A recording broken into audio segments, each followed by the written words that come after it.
Welcome back to the channel. As you can see, Roadrunner still clean and everything. Man, like the video I posted yesterday on Crown Vic is the best car. Man, it totally is the best used car you can ever purchase. Man, this thing, like I said, it's a hell of a lot of fun. And yeah, it's a big car. That's what my lady don't like about it. She call it a big ugly boat. But hey, who cares when she not spending her money on it? I personally don't, but babe, I still love you. But yeah, that's how it is. If you ain't spending no money on it, you got no reason to, be complaining about it. But man, she does her job. She do her job. And babe, my car's still faster than yours. You only get me on the street when we be on the street. But let's get on that highway and I open up this V8. Yeah, you looking at them taillights, babe. Still love you though. Still want to have another child with you though. But you know how it is. But yeah, man, it just, you got your normal problems with the car, normal paint issues, just the normal stuff, nothing major.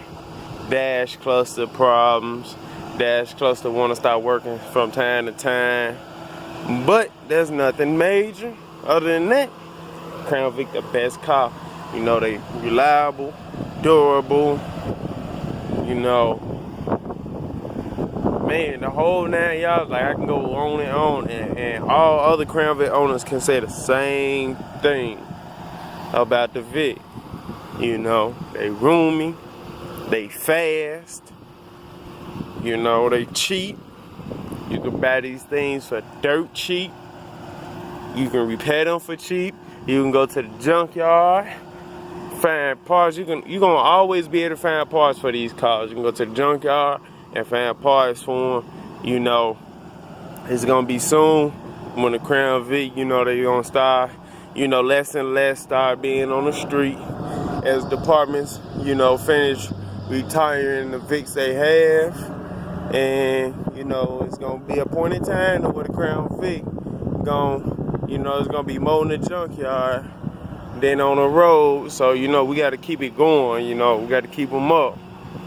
And, keep Crown Vics out here on the road, because this the last full-size, body-on-frame, rear-wheel drive car of America, that's, really made right, ain't nothing that's soft fiberglass, your bumper's plastic, some fiberglass, but it's mostly steel and metal, So we got to keep these cars up, man. We got to keep them out here for the long haul. I plan on having this car for the long haul. I plan on having it, long as I continue to have patience with it, long as, no major problems, knock on wood. I plan on having this car for the long haul because this car is right, it's it's right. It was designed right. It was built right. So it's like, man, if I can have this car, this is a 07, car 11 years old. If I can have it into 2057, most likely I probably still would. Even though by then I might not really drive it much, but I'm gonna still have it. For me personally, if I can keep it that long, if the body continues to hold up, and the whole then that whole 9, I'm gonna have this car come 2057. So, it may sit in my driveway, may sit in the garage dusty or whatever. I might not drive it like that or whatever, but I'm planning on having this car for the long haul, especially after I done installed the trims, I done fixed the front end from the accident. It's like this car really showed me Like, I always knew I had a passion for working on cars from when the time I was 5 years old, because I used to take, you know, back, you know, growing up, when I was growing up, we had pedal cars where you just push the pedals back and forth to make the car go. So, you know, I used to take that car apart all the way down to the shell and put it back together. I was 4 or 5 years old doing that. I always knew I wanted to, you know, work on cars. But really fixing this car, it really showed me that I had the passion to work on cars. And you know, I always knew it was that. It's just like you don't really find it until, you know, some things make it bring, you know, really make you realize it. And that's what this car did. It made me realize that I really have a passion for working on cars. That's why I'm gonna stop playing, and I'm gonna go back to school for this, get certified, you know. So this car gonna be with me for the long haul. Like I say, as long as it's hold up right, as long as the body hold up, as long as the body don't start falling apart and rusting all out, you know, this car gonna be with me for the long haul. You know, it's like, man, and I got a Tahoe PPV, a 2014 Tahoe PPV, and a 2014 Caprice PPV. I'm gonna still have the 07 CVPI. I'm gonna still have it. Even when I do fix my Tahoe, my Caprice, I may drive them more, but I'm gonna still have Roadrunner. Because, man, like I say, it's the best car I ever purchased. Besides my Chevy Lumina that I posted in the video last week, when I posted a video how I kept all my cars clean, that Lumina, that was an Illinois State Police Lumina at one point in time. It was a 96. I had bought it in February of 2012 with only 101,000 miles on it. And that was a shocker. That was like a spare car. So he had seen Pursuits, you know. It was just like a spare car, you know. Other than the Vic, that Lumina was, the Vic and that Lumina was the best cars I ever had. Like, if I had caught the little minor problem that was wrong with the Lumina, which I was 19 at the time, you know, I wasn't in the car like I am now, right?